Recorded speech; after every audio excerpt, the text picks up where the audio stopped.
How federalism practice in India. तो जो भी सिचुएशन आती है मैं बताता हूँ। कुछ कुछ मैं बोलता भी गया हूँ बीच बीच में कि क्या मतलब असलियत में और किताबी बात में थोड़ा डिफरेंस, बीच बीच में कोई कोई बात है इससे पता लगा होगा। अभी इसमें किताब में क्या लिखा है वो देख लेते हैं। Constitutional provisions are necessary for the success of federalism, but these are not sufficient. If the federal experiment has succeeded in India, it is not merely because the clearly laid out constitutional provision. The real success of federalism in India can be attributed to the nature of democratic politics in our country. This ensured that the spirit of federalism, respect for diversity, and desire for living together became shared ideals in our country. Let us look at some of the major way in which this happened. तो ये introduction में कह रहा है कि India में federalism successful हुआ, succeed हुआ, मतलब ये बता दिया उसने सक्सेसफुल हुआ है। एक सक्सेस का ना एक लेवल भी होता है, कितना सक्सेसफुल हुआ है। सक्सेसफुल हुआ है लेकिन कितना हुआ है। पास हो गया कोई, एक है कोई भाई 33% नंबर लेके पास हुआ है, एक है भाई 100 में से 90% लेके नंबर पास तो दोनों है। तो कितना सक्सीड हुआ है वो एक बात है करने लायक, लेकिन सक्सीड हुआ है। और सक्सीड क्यों हुआ है, उसका कारण क्या है, ये नहीं कि कॉन्स्टिट्यूशन में वो व्यवस्था है, सिर्फ इतनी सी बात है। ये भी है कि इंडिया में किस तरह की डेमोक्रेसी है, जिस तरह की डेमोक्रेसी इंडिया में है उसका नेचर क्या है, वो एक कारण है जिसकी वजह से फेडरलिज्म सक्सेसफुल हुआ इंडिया में। और भी कुछ कारण है जो इसकी बात ये आगे करेगा। सबसे पहले और शेयर्ड वैल्यूज़ हैं। अब वैसे मान ले दो ऐसे राज्य होते हैं जिनका एक से दूसरे से कोई लेना देना नहीं है, तो उनका साथ में रहना थोड़ा मुश्किल है। लेकिन यहाँ पर क्या है कि अगर तू एक स्टेट से दूसरी स्टेट में जाएगा तो तुझे ऐसा नहीं लगेगा कि एकदम से सब कुछ बहुत ज़्यादा बदल गया, थोड़ा बहुत चेंज होता है। यहाँ के लोग वहाँ आते जाते हैं, वहाँ के लोग यहाँ आते जाते हैं, यहाँ के लोगों का वहाँ से लेना देना होता है, वहाँ के लोगों का यहाँ के, तो क्योंकि शेयर्ड वैल्यूज़ है दोनों के बीच में, ठीक है, दोनों के बीच में शेयर्ड कल्चर है। जैसे फॉर एग्ज़ाम्पल दिवाली है ना, एक त्यौहार है, बहुत जगह मनाया जाता होगा, सिर्फ एक स्टेट में तो नहीं मनाया जाता। ऐसे कितने त्यौहार एक साथ मनाए जाते होंगे। और ऐसी कई और भी कल्चर चीज़ें हैं। अब जैसे भाई जैसे शादी होती है ना, अभी पंडित को बुला के शादी होती है हिंदू में, है ना। अब वो अलग अलग प्रोसेस होता होगा, लेकिन एक ये कॉमन है ना कि भाई ऐसे ही होता है हर जगह, कितनी सारी स्टेट में ऐसे हो रहा है। जब बंदा मर जाता है तो उसको वो कोई जला रहा है, कोई गाड़ रहा है, कोई, और रिचुअल्स उनके एक जैसे कहने होते हैं, इसको बोलते हैं रीति रिवाज। तो रीति रिवाज बहुत मिलते जुलते हैं। चाहे इंडिया में कहीं भी रहता है, वो गंगा नदी को वो बोलेगा भाई मैं ये भाई हमारी माँ है, पाप धोती है, सब समझते हैं ऐसा। तो these are shared value of बहुत सारी जगह। ये एक कारण है कि उन लोगों में एक तरह का भाई जुड़ाव है, लगाव है। ये मूल वजह बनी कि फेडरलिज्म इंडिया में सक्सीड किया या सक्सेसफुल रहा। समझ आ रही बात। अब एक एक करके बताएगा।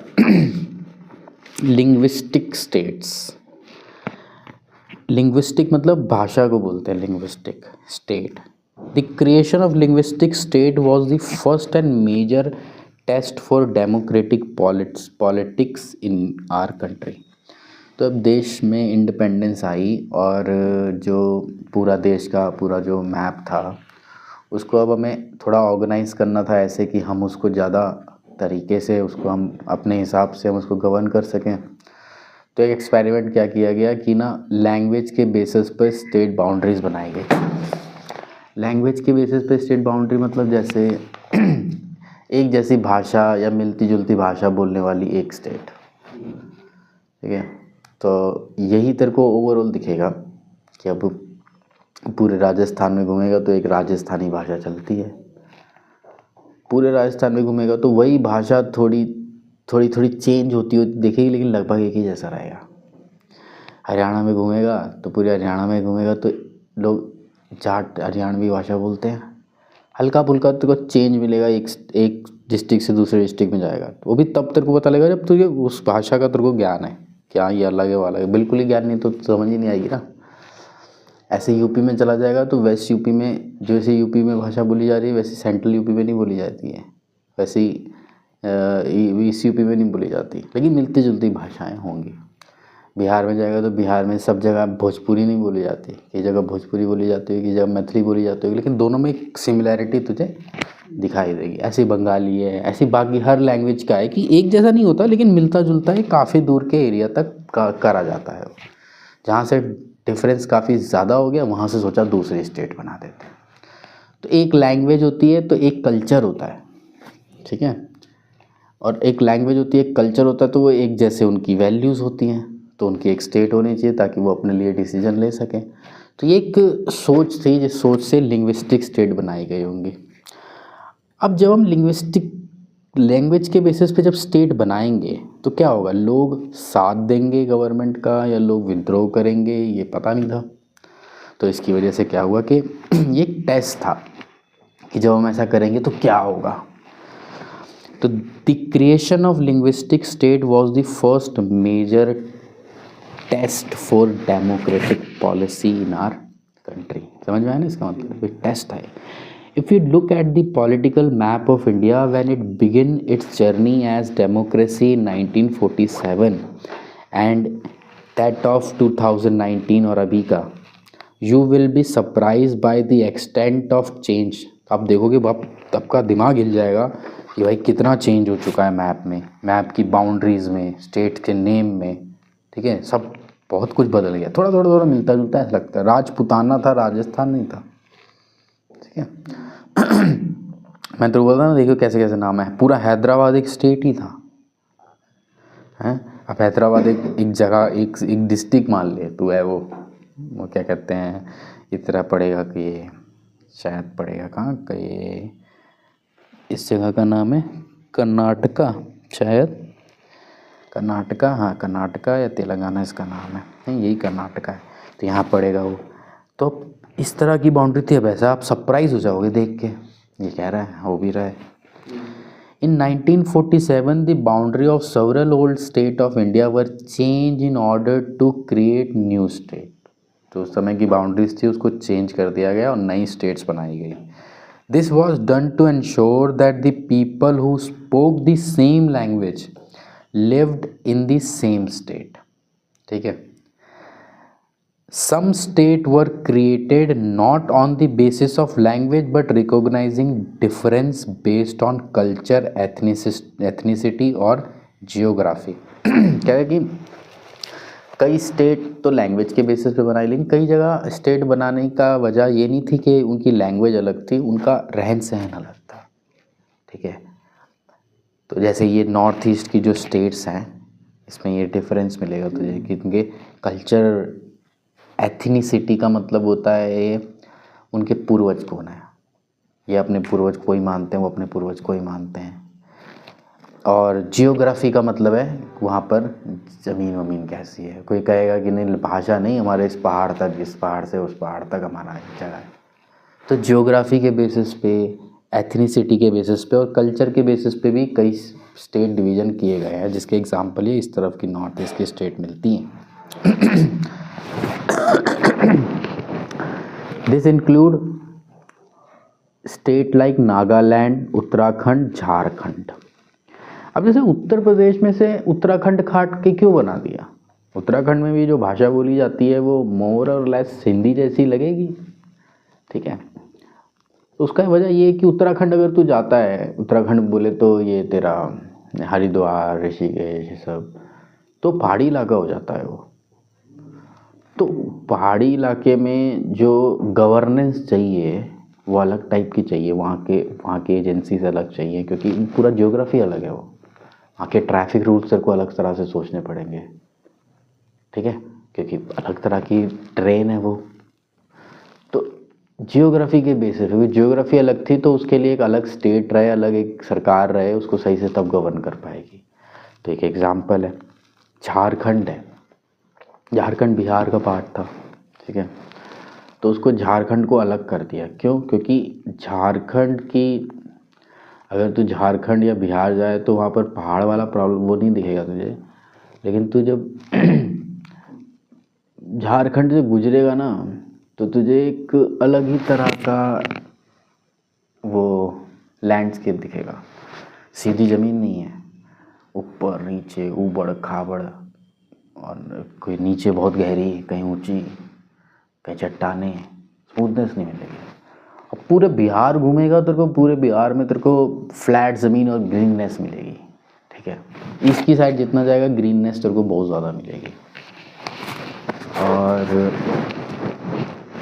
अब बीच यूपी की मिडल से लेके, मतलब अगर तू उसको देख रहा है यूपी का ऐसे मैप, तो उसके बीच से लेके लगभग ये चिकन नेक तक का जो इलाका है इस तरफ का, पहाड़ से नीचे नीचे तक का, ये सबसे ज़्यादा क्या कहते हैं इसको, बोलते हैं उष्ण कटिबंधीय क्षेत्र हिंदी में बोलते हैं। मतलब ह्यूमिड भी है यहाँ पर और गर्मी भी होती है, तो ऐसा जो एनवायरनमेंट होता है ना वो बहुत अच्छा होता है खेती बाड़ी के लिए। तो इसलिए काफ़ी बिना कुछ करे ही बहुत ज़्यादा ग्रीननेस मिलेगी तेरे को। कभी तेरा ईस्ट साइड कभी जाना हो और ये सब देखना हो, अच्छे से सब देखनी हो जगह, लैंडस्केप कैसी है, तो प्लेन में नहीं, ट्रेन में जाओ। ट्रेन में जाओ, सब देखेगा।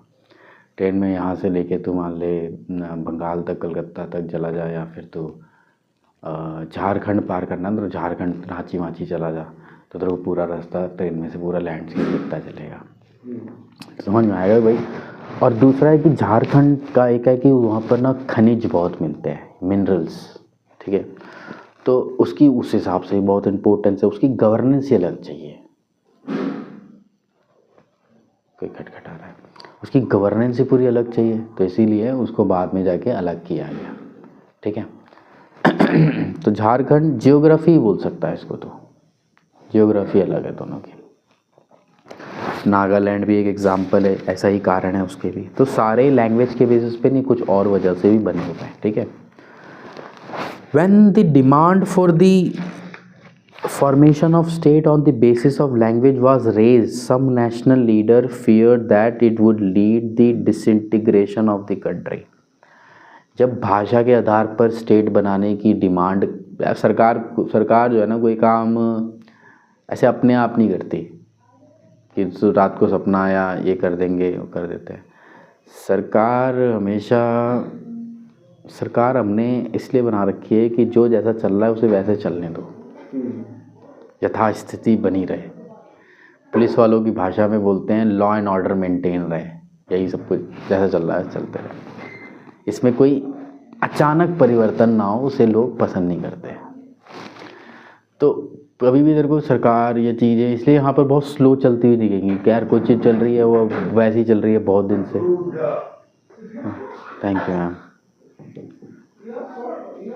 कारण सरकार बनी ही इस तरीके से हुए कि जल्दी उसमें कोई खास बदलाव ना आए, क्योंकि लोग को जल्दी होने वाले चेंज अनकंफर्टेबल कर देते हैं कई बार। ठीक है, तो सरकार कैसे करती है, कोई डिमांड आती है, फिर उस पर सोचेगी, कमीशन बनेगा, कोई भूल जाएगी, कोर्ट में जाएगा, पार्लियामेंट में डिस्कस होएगा, सीरियस लगेगा, तब कानून बनेगा, पास होगा, बहुत दिन लग जाते हैं कई बार। इसलिए 10-20 साल का गैप है जब डिमांड उठेगी और बनने से लेकर के।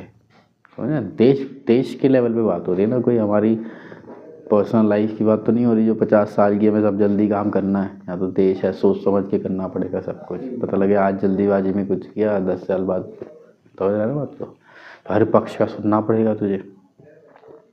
तो जब डिमांड आने लगी, देश में स्टेट अलग कर रहे थे,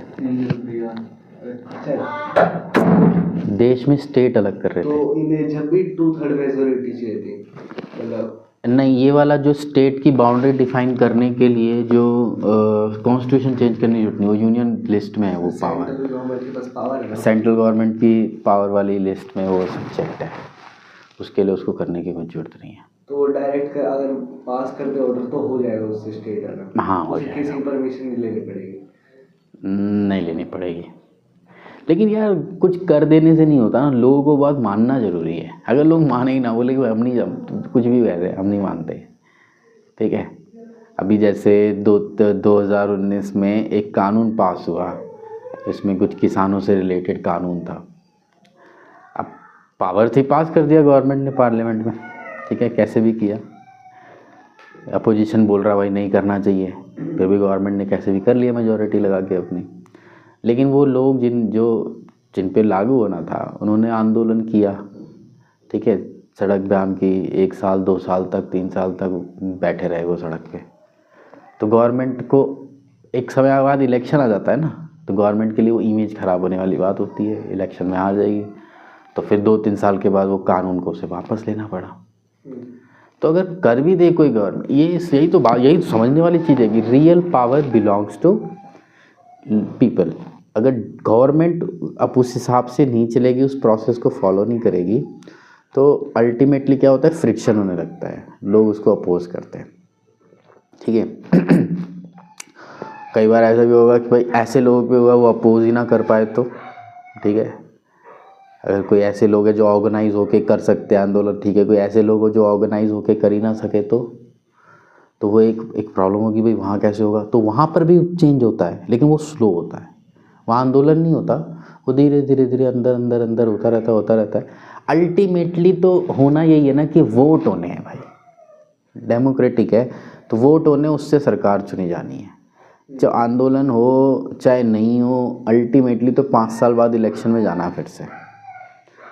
और वहाँ पर अब गवर्नमेंट की पॉलिसी एक आदमी के लिए तो बनती नहीं, वो तो जनरल होती है। अगर एक आदमी का नुकसान हो रहा है तो मतलब वैसे कई लोगों का हो रहा होगा उस चीज़ से, ठीक है। तो एक टाइम के बाद इसको बोलते हैं इंटर इनकम्बेंसी इफ़ेक्ट।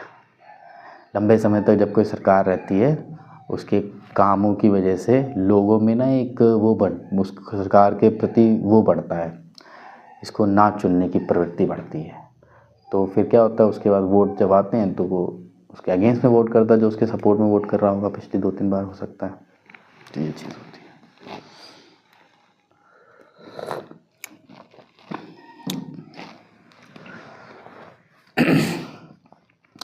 तो हाँ, तो लैंग्वेज वाला समझ में आया। तो जब डिमांड आने लगी, कोई ग्रुप डिमांड करने लगा कि हमें ऐसा करना चाहिए, तो डिमांड करने वाले कुछ होते हैं अभी उनका सामने नहीं आया। उन्होंने गवर्नमेंट ने सोचा अगर मैं इनकी बात मान लूँ और सच में कर दूँ ये, तो कहीं ऐसा तो नहीं होगा जो स्टेट्स हैं वहाँ के लोग उस बात को ना माने और बोले कि नहीं हमें इस देश में नहीं रहना।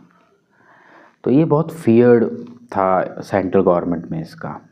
But the experience has shown that the formation of linguistic state has actually made the country more united. लेकिन असल में क्या हुआ, ऐसा करने से देश में एकता बढ़ी। मतलब इसका ऐसा इम्प्रेशन गया कि अगर सरकार लैंग्वेज के आधार पे बना रही है स्टेट, तो वो एक तरह से रिस्पेक्ट कर रही है उस कल्चर और उस लैंग्वेज को। एक पूरी गवर्नमेंट डेडिकेट कर रही है ना उसको कि भाई तुम अपना बना लो अपने हिसाब से, जैसा तुम्हारा कल्चर है, स्टेट गवर्नमेंट है तुम्हारी।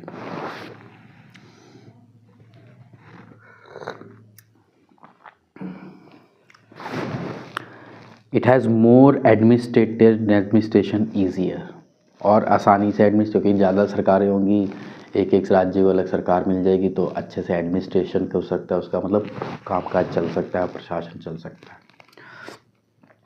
अभी भी ऐसी कई स्टेट हैं, ऐसा लगता है उसको थोड़ा और ईज़िली एडमिनिस्ट्रेशन करने के लिए उसमें और भी भाग कर देने चाहिए। जैसे यूपी है, उत्तर प्रदेश को कम से कम 2 या 3 भागों में भी और ब्रेक किया जा सकता है यूपी को। हाँ, तो हमेशा जगह के हिसाब से नहीं देख, स्टेट तो छोटी सी बना सकता है। तो ये देखना है कि भाई वहाँ के करके फ़ायदा होगा कि नहीं होगा। यूपी इतना बड़ा स्टेट है, 22 करोड़ उसकी आबादी है, सबसे पॉपुलेटेड जगह है वो, शायद पूरी दुनिया की सबसे पॉपुलेटेड जगह है वो। तो उस तरह की जगह में अब ज़्यादा लोग हैं और एक ही गवर्नमेंट है, और वो एक गवर्नमेंट अब ईस्ट उत्तर प्रदेश बिल्कुल अलग किस्म का है, वेस्ट उत्तर प्रदेश एकदम अलग। वेस्ट यूपी जाएगा ना तो अगर मतलब गाजियाबाद, फरीदाबाद, हरियाणा जैसे ही लगते हैं, ये भाषा भी मिलती जुलती सी लगती है इसकी। तो वेस्ट यूपी भी, और उस पर बिल्कुल दिल्ली हरियाणा का प्रभाव, पंजाब का प्रभाव रहेगा। और तो अगर इधर चला जाए, क्या कहते हैं, ईस्ट यूपी चला जाए, तो वहाँ तेरे को लगेगा कि ये भोजपुरी बोल रहा है कि यूपी वाली भाषा बोल रहा है, पता ही चल रहा है। मतलब ऑलमोस्ट बिहार जैसी भाषा हो जाती है उसकी। तो कल्चर भी तो अलग होगा, ठीक है। अब जैसे ये जो ईस्ट वाला इलाका है, यूपी के ईस्टर्न पार्ट, बिहार, झारखंड, बंगाल वाला, यहाँ पर यहीं वो जगह है जहाँ पर वो कहलाती है, जिसको हम बोलते हैं इस रीजन को कौशल बोलते हैं पूरा, मतलब जो पूरा रामायण का जो प्रसंग है उससे रिलेटेड सारी जगह हैं ये, ठीक है। सीता माता का गांव, नेपाल, ये सब लेना देना है इसका। एक जगह है बिहार में सीतामढ़ी, या तो उसका लेना देना सीता माता की कहानी से होगा, कहानी में नहीं जा रहा मैं, लेकिन है उसमें। तो इन सब जगहों का लेना देना, वैसे तो कल्चर अलग नहीं हो गया, ठीक है। नॉर्थन पार्ट में जब चला जाओ तो उसमें माता या भगवान शिव, इनका पुत्र को वो मिलेगा। तो डिफरेंट रीजन्स में उनकी जो बिलीफ्स हैं वो भी अलग अलग है, ठीक है। तो वो भी एक डिफरेंस है, लैंग्वेज का भी डिफरेंस है। यूपी को भी 3 कहते हैं और पार्ट में बांट सकते हैं। तो ये सब चलता रहेगा, कहने मतलब बाउंड्री के बाहर नहीं जाना चाहिए कुछ भी, अंदर आप जैसे मर्जी अरेंज कर लो, लोग अगर अपोज ना करें तो। फिर आ गया लैंग्वेज पॉलिसी। तो ये तो हो गया लिंग्विस्टिक पॉलिसी। लिंग्विस्टिक पॉलिसी का मतलब लैंग्वेज के आधार पे अलग स्टेट बना दो। लैंग्वेज पॉलिसी का मतलब है कि क्या भाषा, अब इतनी सारी भाषा हमारे देश में, तो हम कौन सी भाषा को अपने पूरे देश की भाषा बोल सकते हैं? नहीं बोल। जो सबसे ज़्यादा यूज अब जैसे नोट के ऊपर देखा तूने, जैसे 10 रुपये का नोट है तो 10 रुपये कितनी लैंग्वेज में लिखा होता है? 2 में लिखा होता है, 2 भाषा में लिखा होता है। मेरे पास है नहीं, तेरे को दिखाता अभी, ऑनलाइन वाला चल रहा है। फोन के उस पे ना एक जैसे नोट की एक साइड, नोट की एक साइड में देखियो, मतलब एक तरफ गांधी जी की फोटो होती है ना, तो उसी के अपोजिट साइड, उसके अपोजिट साइड लेफ्ट में देखियो एक डब्बा जैसा बना होगा, उसके अंदर मेरे को सही याद है तो लगभग 11 भाषाओं में 10 रुपये लिखा होगा, ठीक है। 22 भाषाओं को हमने राष्ट्रीय भाषा के तौर पे आइडेंटिफाई कर रखा है, ठीक है। तो इन 22, जब भी जैसे किसी को IAS बनना होता है जब, तो तुझे एक तो इंग्लिश का, जिसमें उसका एक ऐसे होता है एग्ज़ाम, एक प्री का होता है, प्रिलिमिनरी एग्ज़ाम बोलते हैं उसको। वो सिर्फ इसलिए होता है कि ज़्यादातर लोगों को उसी स्टेप पे फेल कर देने के लिए, छन्नी है बस, ठीक है। तो उसको जो पास कर लेते हैं वो फिर मेंस का एग्ज़ाम देते हैं। तो मेंस के एग्ज़ाम में जो एग्ज़ाम होते हैं उसमें एक तो इंग्लिश का एग्ज़ाम होगा, ठीक है, और एक एग्ज़ाम होगा जो तुझे कोई भी उन जितनी भाषाएं हैं ना 22, उनमें से कोई एक भाषा, अब जैसे मान ले तेरे टाइम पे तू देता है, जब मान ले तू भी देता है तो तेरे लिए वो हिंदी हो जाएगी। हमारी मर्जी है उनमें से। हाँ मर्जी है, वैसे अब कोई केरला का है उसने कभी हिंदी नहीं पढ़ी, या बंगाली भी ले सकता है कोई, ये सब जितनी वो 22 भाषाओं में से कोई एक भाषा ले सकता है। तो एक देश की रीजनल भाषा और एक इंग्लिश, ये कोई 2 लैंग्वेज में पेपर पास करना होता है। ज़्यादातर हिंदी लेते हैं नॉर्थ इंडिया के लोग तो, और उसके ये दोनों पेपर तेरे को पास करने होते हैं बस, मतलब इसमें इसके नंबर क्वालिफिकेशन के टोटल में नहीं जुड़ते, लेकिन जब पास करने होते हैं, इससे मान लो भाई भाषा इसको आती है, हो गया। उसके बाद के जो एग्ज़ाम होते हैं उसको वो उसके लिए होते हैं कि कितना रैंक उसी से बनता है। उसके अलावा जो पेपर है उसके बारे में अभी चर्चा करके बात नहीं, सिर्फ भाषा ही बता रहा हूँ मैं। उसको एडमिनिस्ट्रेशन देखना है ना तो हमसे। और जैसे मान ले तू बन गया IAS और तुझे ऐसा कार्डर मिला जो भाई तेरे को भाषा नहीं पता वहाँ की, तो तेरे को सीखनी पड़ेगी वहाँ की भाषा। पहले भाषा सीखना कोई मुश्किल बात नहीं है, नहीं मुझे भाषा के लिए हम पूरी हिंदी किताब पढ़ेंगे या उसकी पूरा उसका साहित्य पढ़ेंगे। भाषा आने का मतलब होता है लोगों से बात करने आना बस, ठीक है। कैसे पूछोगे कहाँ है जगह, एक नेविगेशन के लिए एक जनरल पता होना चाहिए ना, उतना कम से कम पता करो पहले, फिर उस समाज में रहो तो अपने आप आ जाएगी, ठीक है। कैसे पूछेंगे दुकान पे जाके कि सामान कितने का है ना, कैसे उसको बोलेंगे इतने का लगा ले, जो नॉर्मल हमारी भाषा है, खाली उतना। जो कहते हैं ना मैं इतने देशों में घुमा हूँ, मुझे इतनी भाषाएं आती हैं, तो तू बोलेगा यार इतनी भाषा की जो कैसे आ सकती है, यार तो एक भाषा का हम 10 साल से पेपर दे रहे हैं तो उसमें भी नंबर कम आ रहे हैं। तो जब भी जिस लेवल पे हम स्कूल में कोई इंग्लिश पढ़ रहे हैं, हिंदी पढ़ रहे हैं, हम उस भाषा की टेक्निकल बातें समझने के लिए पढ़ रहे हैं, इसलिए लेकिन एक बोलचाल के लिए उतना उतना आना वो तो थोड़ा सा ही होता है ना, उस लेवल के हिसाब से कम आना चाहिए। तो अब आया लैंग्वेज पॉलिसी। लैंग्वेज यही है कि भाई क्या बोला जाए आप, ठीक है। सबसे ज़्यादा भाषा कौन सी बोली जाती है उसको मान लो, कौन सी बोली जाती होगी इंडिया में सबसे ज़्यादा भाषा?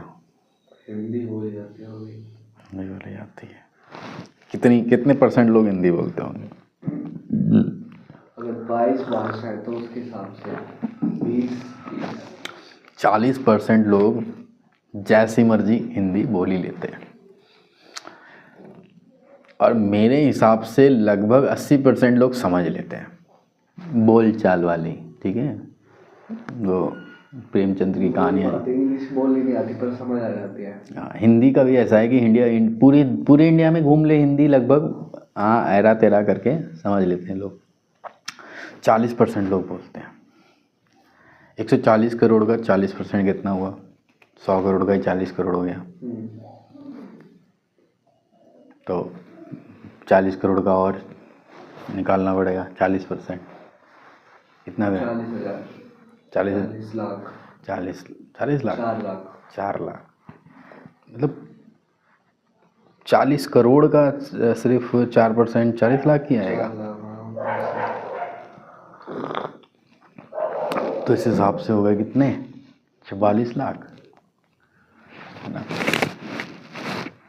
1 करोड़ का 4% है 4 लाख, है ना।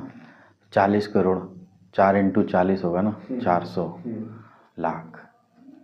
400 लाख मतलब 4 करोड़ ना। तो 4 करोड़, तो 40 करोड़ हो 4 करोड़ के लगभग 45 करोड़ लोग हो गए जो हिंदी बोल लेते हैं, सुन लेते हैं, समझ लेते हैं। समझ तो ज़्यादातर लिखते हैं, इसलिए मैं बोलने की बात कर रहा हूँ।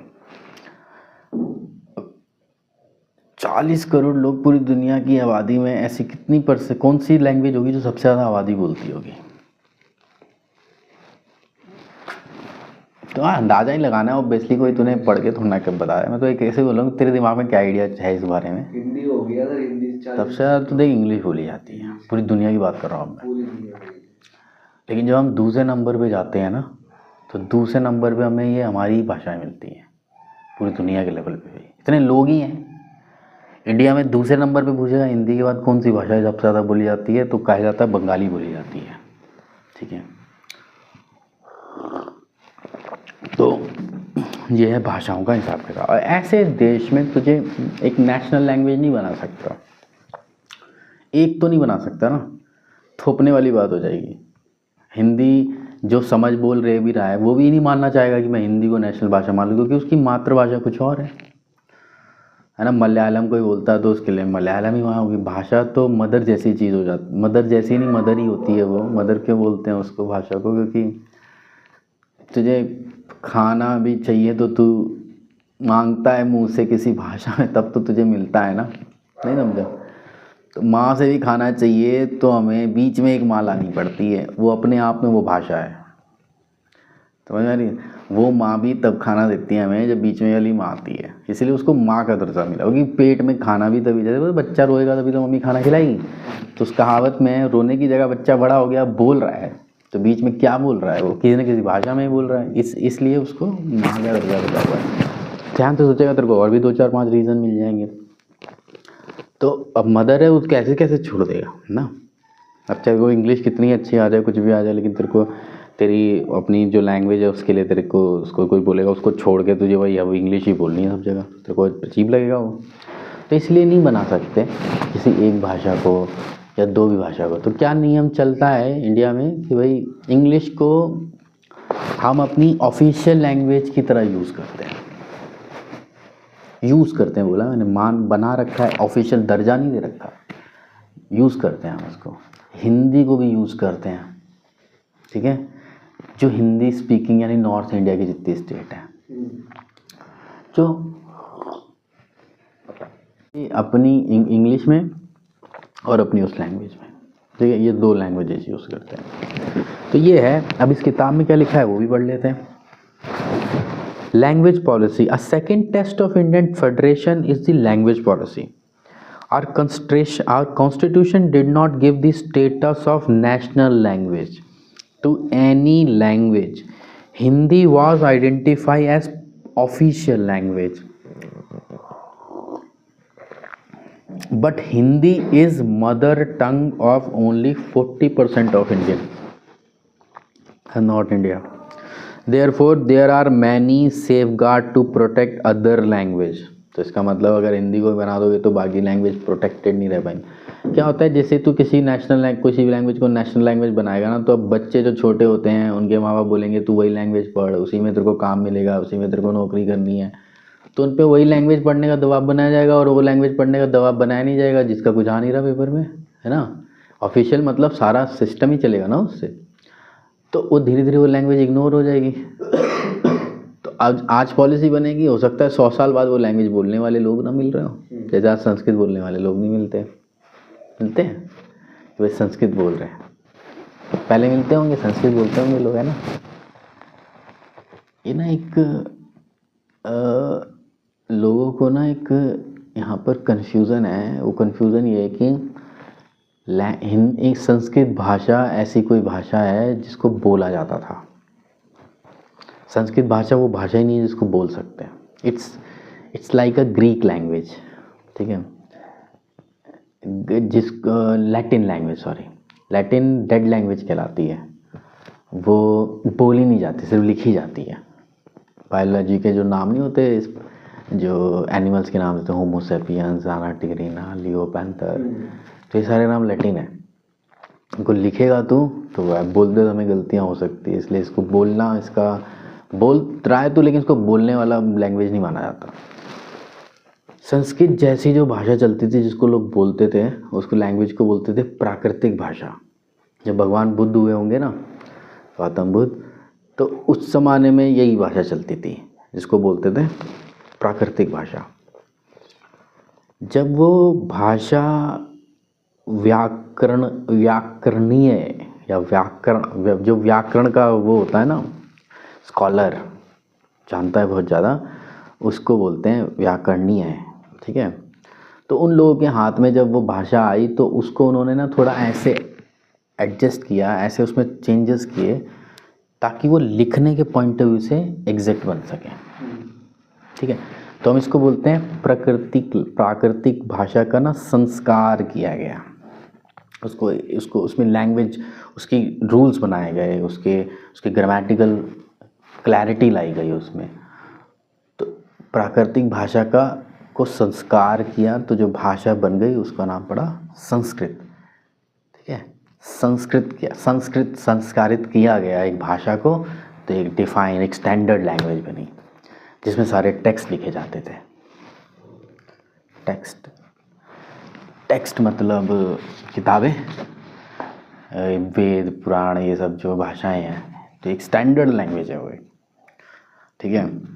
अब वेद एक ऐसी चीज़ है, वेद की तुझे कॉपी ला के दे दूँ, बोल पढ़ नहीं पढ़ पाएगा। संस्कृत आते जाते उससे नहीं पढ़ पाएगा। तेरे को वेद की संस्कृत पढ़ने के लिए एक चीज़ पढ़नी पड़ेगी। वेद को पढ़ने के लिए सिर्फ 6 सब्जेक्ट पढ़ने पड़ते हैं, तब जाके उसको पढ़ने लायक बनता है आदमी। इसलिए नॉर्मल आदमी नहीं पढ़ पाता उसे। उसकी ट्रांसलेशन पढ़ सकते हैं लोग, ठीक है। तो भाई, जो अभी इतनी सारी तेरे को बातें बता दी मैंने, तो बाकी भाषाओं को प्रोटेक्ट कैसे किया जाए। Beside Hindi there are 21 other language. 22 total 22 बोला ना, 21 और भाषाएं हैं।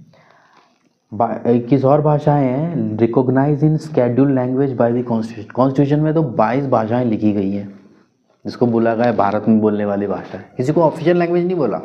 कॉन्स्टिट्यूशन का काम पर्टिकुलर काम करना नहीं था, उसका काम था ऐसी चीज़ बना दो जिससे आगे के काम हो पाए बिना किसी कन्फ्लिक्ट के।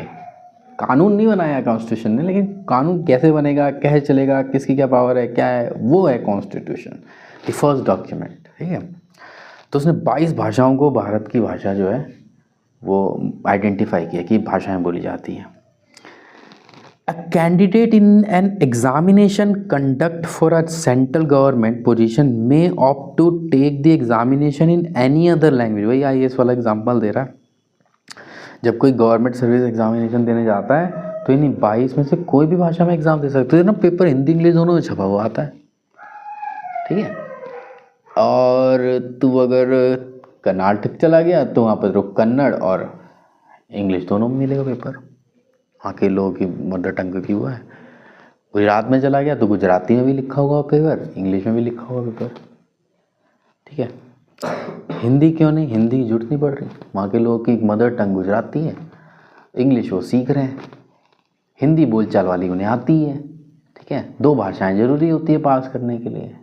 10वीं में भी वही रूल सिखाते हैं. 10वीं में भी 2 भाषाएं चाहिए पास करने. बार बार बोलता हूँ ना, रिपीट करता हूँ मैं बार बार कि 10वीं को पास करने के लिए 2 लैंग्वेज चाहिए, 3 इलेक्टिव चाहिए. क्यों बोलता हूँ ये बार बार रिपीट कर रहा होता है कि लोगों के दिमाग में बैठ जाए बात कि 10वीं मतलब क्या होता है. 10 किसको बोलते हैं? 10वीं पास करना, 3 इलेक्टिव पास करना, 2 लैंग्वेज पास करना. 12वीं पास करना मतलब कम से कम 1 लैंग्वेज पास करना, क्योंकि एक भाषा तो आपने इंडियन पास कर ही रखी होगी अगर 10वीं पास की है तो. टीचर बनना है ना, जैसे कोई अब दिल्ली में कोई टीचर बनना चाहे तो उसको तो ज़रूरी है कि उसने हिंदी इंग्लिश 10वीं में पढ़ी हो. अगर मान ले किसी ने कन्नड़ लैंग्वेज और इंग्लिश पढ़ी है तो वो दिल्ली में आके टीचर नहीं बन सकता. ठीक है. टीचर बनाने का बड़ा पंगे वाली चीज़ है टीचर बनाना. ठीक है. अब जैसे अगर तू कभी किसी हॉस्पिटल जाएगा ना, गवर्नमेंट चला जाए या फिर प्राइवेट हॉस्पिटल में तो खासकर, तो तेरे को ना जो स्टाफ है ना, खासकर नर्सिंग स्टाफ, वो तेरे को साउथ इंडियन बहुत मिलेगा.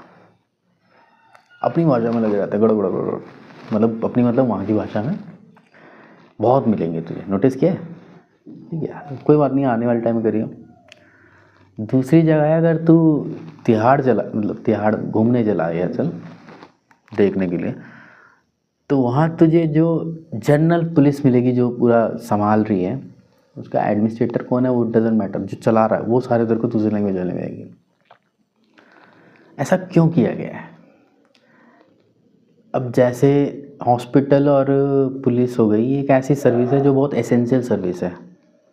बिना पुलिस के भी कोई जगह कैसे प्रशासित होगी, और बिना जेल के भी नहीं हो सकती. अगर जेल में कैदी भी वहीं के हैं, उसी इलाके के, क्योंकि जहाँ अगर कोई दिल्ली में किसी पुलिस ने अगर किसी को जेल में डाला, कोर्ट ने डाला, दिल्ली में पकड़ा गया दिल्ली में डालेगा, उसका वो राइट है, जिस जगह वो गया उधर. उसके बाद फैसला कोर्ट करे कहाँ डालना वो एक अलग बात है. लेकिन वो एक तरह से वो कैदी भी सरकार का है. सरकार, पुलिस वाले भले ही उठा के डालेंगे, सरकार का है, तो सरकार के टेरिटरी के अंदर जो जेल आती है उसमें जाएगा. ठीक है. तो उस जगह पर वहीं के लोग आएंगे, और मान ले वहीं के सारे पुलिस वाले भी हैं. अब मैं वहीं हूँ, मेरे आसपास के लोग भी मेरे जान पहचान के हैं, गांव घर है मेरा ये, तो जान पहचान निकल जाएगी ना, तो सिस्टम करप्ट होने के चांसेस बढ़ जाते हैं.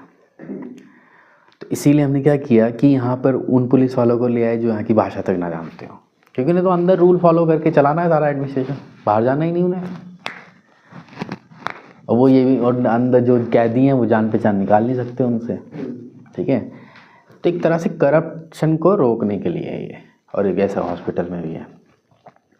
टीचर में ऐसा नहीं कर सकते, कंट्रोल भी कर सकता है, तो उसका कंट्रोल कर सकता है ना भी, यहाँ के पुलिस वालों को वहाँ वाले यहाँ ला दिए, यहाँ तो कंट्रोल तेरा अच्छा रहता है. टीचर के मामले में तू ऐसा कर सकता कि तू कर्नाटका के टीचर को दिल्ली में लाके या यूपी में लाके पढ़ा दे, यूपी वालों को इसमें लाके पढ़ा दे. क्यों? क्योंकि बच्चों को पढ़ाने के लिए तो उस जगह की भाषा आनी चाहिए ना, जिस जगह वो बच्चा रहता है.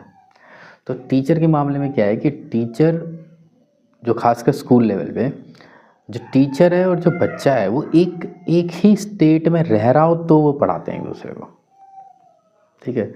वो दूसरी भाषा वाला जो तेरा कल्चर नहीं समझता, तू कैसे क्या चीज़ें दुनिया भर में देख रहा है, उसको तो तेरे को समझाना है ना.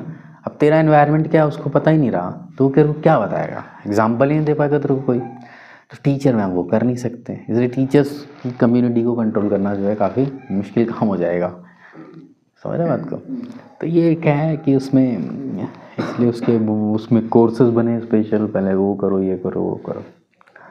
State to have their own official language, much of the government work take place in the official language of concern state. कोई स्टेट ने अगर ऑफिशियल लैंग्वेज किसी को बना लिया, जैसे मान लो उड़ीसा ने उड़िया को बना लिया, दो में सारा काम होगा उस स्टेट का, ठीक है। गवर्नमेंट अपने ट्रांसलेटर अपॉइंट कर देती है कभी कभी, जैसे इंग्लिश हिंदी में किसी को चाहिए तो एक कॉपी इंग्लिश में भी निकाल देगी, लेकिन एक अपॉइंटेड ट्रांसलेटर होगा, अपना मेन ऑर्डर उस भाषा में देगी, ट्रांसलेटर के पास जाके ट्रांसलेट कर देगा वो, ठीक है। तो ऑफिशियल ट्रांसलेटेड कॉपी जिसको बोलते हैं वो निकल जाती है, लेकिन स्टेट कई बार अपनी उसी भाषा में चलती है। Unlike Sri Lanka the leader of our country, Sri Lanka में क्या हुआ था, उन्होंने तो अपनी बोला था ना सलिया, वो अपनी है वो जो एक लैंग्वेज है तमिल भी वही बोलेगा, हमारे यहाँ हमारे लीडर्स ने वैसे नहीं किया। अनलाइक श्रीलंका, श्रीलंका की तरह नहीं, जहाँ पर लीडर ऑफ हमारे यहाँ पर leader of our country adopt a very cautious attitude in spreading use of Hindi, सावधानी बरती कि हम हिंदी को ना बना दे पूरी राष्ट्र की भाषा, जो लोग जो है उसका वो करने लगे, ठीक है, अब वो अपोज करने लगे। केरला में तो अभी शायद जो पार्टी केरला में जो पार्टी अभी वो है पावर में है, वो तो उसका तो पूरा अस्तित्व ही हिंदी का विरोध करके है, मतलब बनी हुई थी वो है कि हम हिंदी को नहीं आने देंगे, लोगों ने साथ दिया, सरकार चल रही है उसकी। According to Constitution, the use of English for official purpose was to stop in 1965. However, many non-Hindi speaking states demand that the use of English continue. In Tamil Nadu, this movement took a violent form. The central government responded by agreeing to continue the use of English along with the Hindi for the official purpose. Constitution देख, क्योंकि अंग्रेज़ों का system चल रहा था, सारा सब कुछ उसी में लिखा हुआ था, कॉन्स्टिट्यूशन तो बोलता था देखो भाई इंग्लिश तो बाहर की भाषा है, तो चलो ठीक है, तुम अपनी ऑफिशियल लैंग्वेज बनानी है तो हिंदी बना लो, अभी कुछ दिन तक तुम ये यूज़ कर सकते हो। 1965 तब 15 साल का टाइम दे दिया, लेकिन कई स्टेट्स जो हैं उन्होंने बोला नहीं, हम 7 भाषाओं को, वो तेरी हाँ तो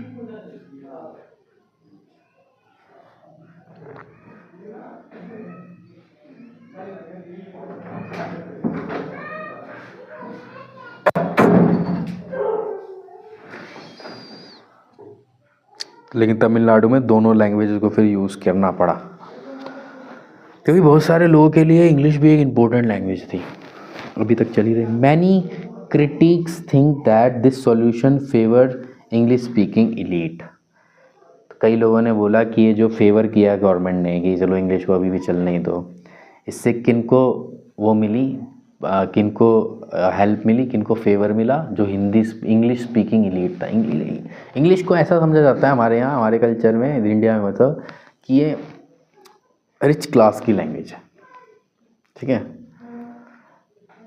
मतलब अभी वो टाइम तो बहुत दूर है ना जब भिखारी आके बोले कि give me 1 rupees on name of God, please give me 1 rupees, ऐसे तो नहीं बोलता। तो तेरे को इंग्लिश बोलता हुआ कौन दिखता है, बॉस टाइप की पर्सनालिटी आती है दिमाग में, बोल रहा है कोई एक बहुत पढ़ा लिखा आदमी, ठीक है। तो अब जब तू सोचेगा कि भाई हाँ भोजपुरी बोलता हुआ कोई आदमी जो है उसकी क्या पर्सनालिटी दिखती है, तो तुझे जो बहुत ऑफिशियल लैंग्वेज वाला वो नहीं दिखेगा, तुझे तो लेगा कि हाँ कोई गरीब सा आदमी होगा, है ना। तो लैंग्वेज का एक परसेप्शन है कि भाई लैंग्वेज जो है, इंग्लिश जो है वो इलीट की लैंग्वेज है। इलीट्स का मतलब होता है रिच पावरफुल लोग। Promotion of Hindi continue to be official policy of government of India, लेकिन गवर्नमेंट ऑफ इंडिया हिंदी को ही प्रमोट करती रही। Promotion does not mean that the central government can impose Hindi on state where people speak different language. Promote तो करती है central government, लेकिन इसका मतलब ये नहीं कि कंपल्सन करती है सेंट्रल गवर्नमेंट कि तुम्हें वो हिंदी बोलनी है। स्टेट की गवर्नमेंट पे डिपेंड करता है क्या करना है उसे। The flexibility shown by Indian political leader help our country avoid the kind of situation that Sri Lanka find itself. ये जो डिसीजन यहाँ के लोगों ने लिया कैसे हम करेंगे, जो नहीं डालेंगे, जिसको जो चलना है चलने दो, इससे हम श्रीलंका वाली स्थिति आने से बच गए, ठीक है। अवॉइड करके। तो ये लैंग्वेज के बारे में था भाई कि ऑफिशियल लैंग्वेज का क्या ये इतना सा लिखा है। तो देखिए ये रियल टाइम में लोग जूझ रहे हैं उन प्रॉब्लम से, और फेडरलिज्म इस पूरे प्रोसेस में चल रहा है। एक दूसरे की रिस्पेक्ट करना, स्टेट जो चाहती है चलो वही होने दो, फेडरलिज्म दिख रहा है ना यहाँ पर।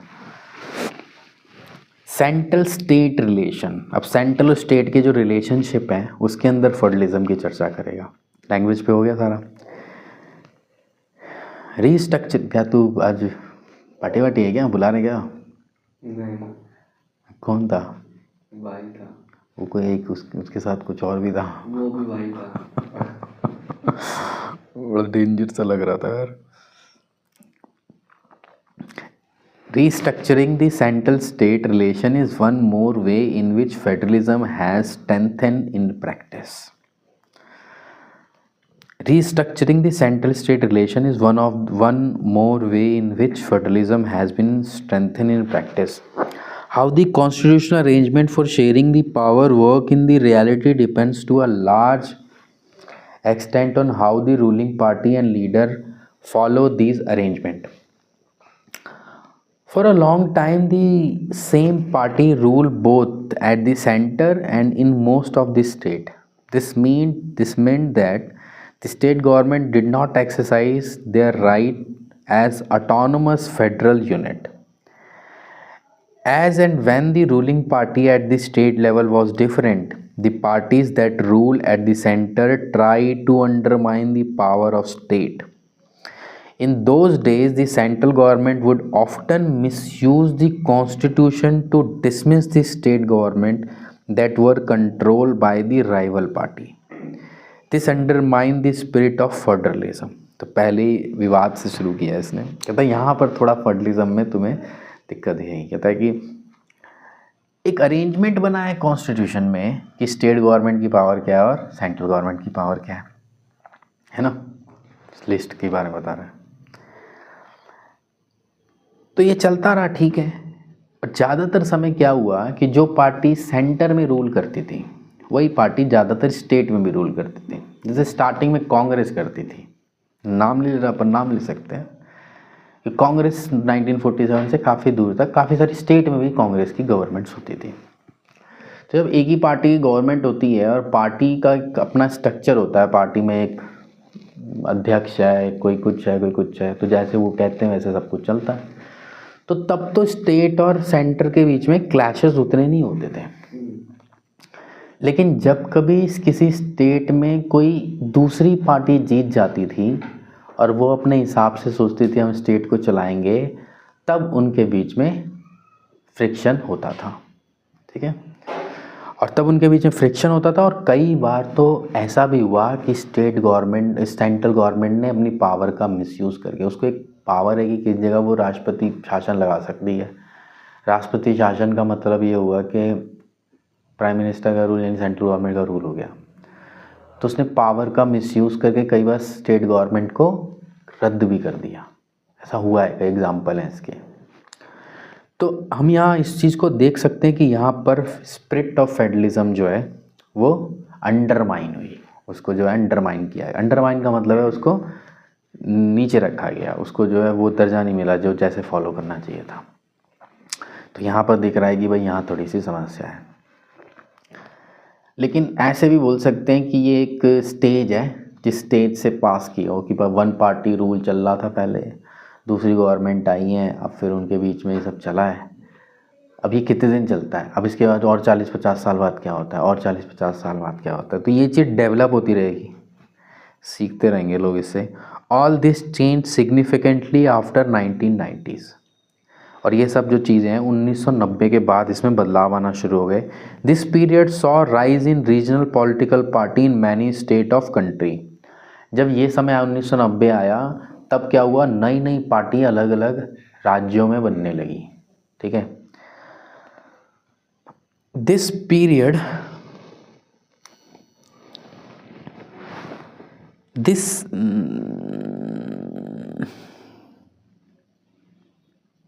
This period saw rise in regional political party in many states of country. This was also the beginning of era of coalition government at the center. ये अब वो नई नई पार्टियां बनने लगी, वो पार्टियां अपनी स्टेट में जीतती थी, लोकसभा के इलेक्शन की भी सीटें जीत जाती थी। तो समय वो शुरू हुआ जब कोलिशन गवर्नमेंट बनने लगी। कोलिशन गवर्नमेंट का मतलब किसी एक पार्टी की मेजॉरिटी नहीं आती थी पार्लियामेंट वाले इलेक्शन में, सेंट्रल गवर्नमेंट में। तो कई पार्टियां आपस में गठबंधन करती थी कि हम साथ देंगे तुम्हारा, तुम सरकार बना लो। तो इतनी 2-3 पार्टी मिल गई, 272 से ज़्यादा हो गया और बन गई सरकार। ऐसी सरकार को बोलते हैं गठबंधन सरकार, इंग्लिश में बोलते हैं कोलिशन गवर्नमेंट्स।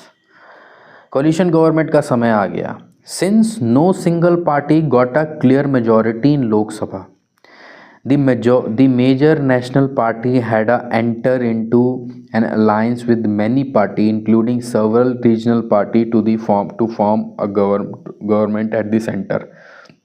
एक पार्टी के पास इतनी सीटें होती नहीं थी। अच्छा, आगे, this led a new culture of power sharing and respect for the autonomy of state government. और जब स्टेट गवर्नमेंट की सहायता ले लेके जब सेंट्रल गवर्नमेंट बनने लगी, तो सेंट्रल गवर्नमेंट फिर थोड़ा रिस्पेक्ट करने लगी स्टेट गवर्नमेंट को और उन्हें ऑटोनॉमी देने लगी, भाई करो तुम्हें जो करना है। This trend was supported by major judgement of Supreme Court that made it difficult for a central government to dismiss a state. और सुप्रीम कोर्ट के भी कई जजमेंट्स आए जिसमें ये बोला गया कि भाई सेंट्रल गवर्नमेंट ऐसे जो कैसे भी डिसमिस कर देती है सरकार को, ऐसा नहीं होगा। ये जो पावर है इसका एक सिचुएशन में यूज़ है, वो सिचुएशन अराइज हो तभी, जैसे लॉ एंड ऑर्डर की सिचुएशन ख़राब हो गई हो, दंगे फसाद होने लग गई है, वो अब मिलिट्री लगाने की नौबत आ गई, तब सेंट्रल गवर्नमेंट कर सकती है ऐसा। समझ में आ रही बात? ऐसे नहीं कि भाई कल सुबह उठा और प्रधानमंत्री ने बोला कि भाई यहाँ स्टेट खत्म, ऐसे नहीं। Thus the federal power sharing is more effective today than it was in the earlier after the constitution came into force। तो अब ज़्यादा फेडरलिज्म जो है एज कम्पेयर टू पहले जो था। ठीक है, समझ में आया? Read the following extract. अब डिसेंट्रलाइजेशन वाला पार्ट तूने पढ़ ही लिया, इसको मैं अगली बार नेक्स्ट चीज़ पढ़ने से पहले इसको मैं थोड़ा सा पढ़ दूँगा। डिसेंट्रलाइजेशन का मतलब है पावर सेंट्रल जो है उसको बांटना, 3 लेवल की गवर्नमेंट बटेंगे पावर, उस कॉन्सेप्ट को डिसेंट्रलाइजेशन बोलते हैं। ये वाला चैप्टर नहीं है जेंडर एंड रीजन, अब ये पढ़ने के बाद कुछ और पढ़ लेंगे। ठीक है, समय हो गया 18:08।